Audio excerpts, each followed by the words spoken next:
Cilvēkiem saņemot dāvanas vienmēr vajadzētu būt laimīgiem un priecīgiem, taču vai saņemtās dāvanas vienmēr ir tik trāpīgas, lai viņi tā justos? Iesim un noskaidrosim un dāvināsim dāvanas. Lūdzu. Tā ir mini ēvela.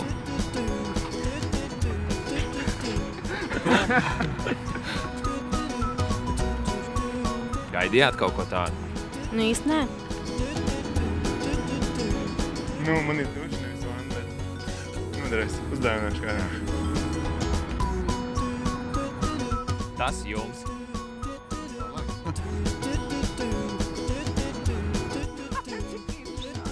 Jā, ne? Jūs zināsiet, kur pielietot? Gan jau atradīšu, lasīt nāk. Ko es tieši tā dāru izdarīju, kas tas cilvēks? Stādi kaut ko, jā? Es ceru, jā. Gaidījāt kaut ko tik jauku?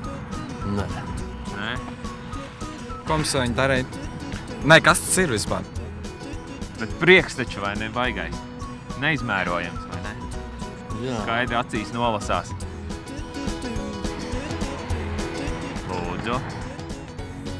Nopietni. Jā, jā.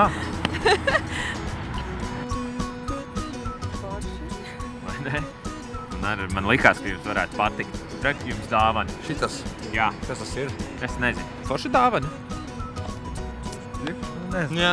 Varēšu aiziet ciemos pie kāda vecdrauga, kam tagad ir ģimene un bērni. Kopā iet vannā. Nav forša dāvana? Come on. Lūdzu. Nē, paldies. Teju vai vājīt. Vēl šo to.